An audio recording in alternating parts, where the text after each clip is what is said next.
السلام علیکم دوستو، آج کی کہانی کا نام ہے قائل بھالو اور شہر کی مکھیاں۔ رنگا بھالو اپنی سستی کی وجہ سے جنگل بھر میں نالائق اور نکما مشہور تھا۔ جنگل کا قانون تھا کہ کوئی جانور کسی دوسرے جانور کا کھانا نہیں چرائے گا بلکہ خود محنت کرے گا، لیکن اب بھلا رنگا کو یہ بات کون سمجھاتا؟ اسے جس نے بھی سمجھایا وہ سمجھا کر تھک گیا۔ وہ کبھی کسی کی مچھلیاں چرا لیتا اور کبھی شہد کی مکھیوں کو بھگا کر ان کا شہد ہڑپ کر جاتا۔ اپنی ان ہی حرکتوں کی وجہ سے وہ کئی بار پٹ بھی چکا تھا، لیکن رنگا کو باز آنا تھا نہ آیا۔ ایک دفعہ کا ذکر ہے کہ سردیوں کی ایک رات بھوک سے رنگا کا برا حال تھا کہ اچانک اسے درخت پر بن بن کی آوازیں سنائی دیں۔ اس نے جب اوپر نظر اٹھائی تو اسے شہد کا چھتا نظر آیا۔ اب تو رنگا کے منہ میں پانی بھر آیا۔ اس نے چھلانگ لگائی اور درخت پر چڑھ گیا۔ شہد کی مکھیوں نے جب رنگا کو دیکھا تو وہ ڈر گئیں۔ شہد کی مکھیوں کی ایک رانی ہوتی ہے۔ تمام مکھیاں اپنی رانی کی بات مانتی ہیں۔ رانی نے بھالو سے کہا کہ وہ سارا شہد نہ لے جائے بلکہ جتنی اس کی بھوک ہے صرف اتنا شہد لے لے۔ وہ چاہتا تو وہ شہد کا سارا چھتا لے جاتا، لیکن اس وقت وہ مکھیوں سے لڑنے کے موڈ میں نہیں تھا۔ اسے معلوم تھا کہ شہد کی مکھیوں کا ڈنگ بہت خطرناک ہوتا ہے۔ رنگا نے چالاکی سے کہا، ایک شرط پر ایسا کروں گا، مجھے جب بھی بھوک لگے گی شہد دیا جائے گا۔ رانی نے اس وقت چھتا بچانے کے لیے حامی بھر لی، لیکن بعد میں رانی کو اندازہ ہوا کہ رنگا ان کی محنت مفت میں ہڑپ کرنا چاہتا ہے۔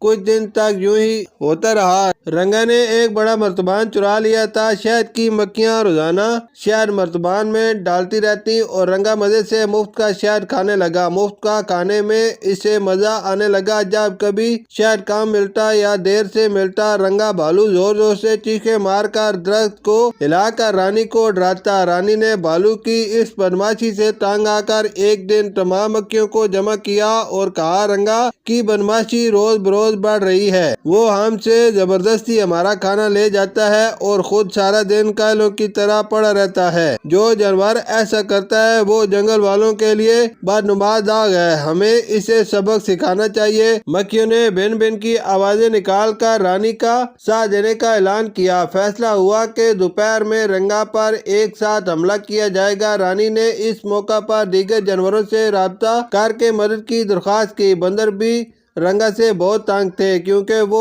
ان کے کیلے کھا جاتا تھا۔ بندروں نے بھی رانی کا ساتھ دینے کا اعلان کر دیا۔ دوپہر کے وقت رنگا شہد ملنے کا انتظار کر رہا تھا، لیکن اب تک ایک مکھی بھی شہد لے کر نہیں آئی تھی۔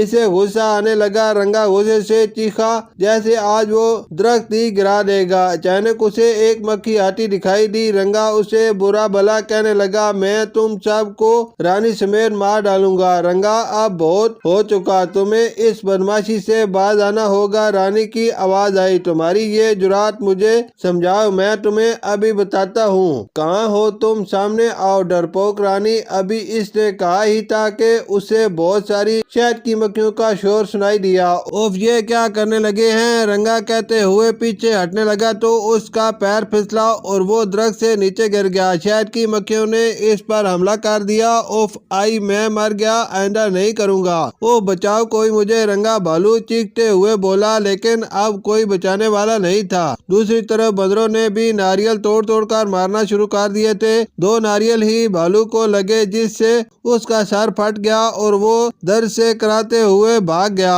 ایسا بھاگا کہ پھر کبھی کسی کو نظر ہی نہیں آیا۔ پتہ نہیں وہ گیا کہاں۔ کوئی کہتا ہے کہ اس کے سر سے خون بہنے کی وجہ سے وہ مر گیا، کوئی کہتا ہے وہ پہاڑوں میں رہنے لگا ہے، لیکن حقیقت کیا ہے آج تک کسی کو معلوم نہیں ہو سکا۔ لیکن مکھیوں کی اس سے جان چھوٹ گئی۔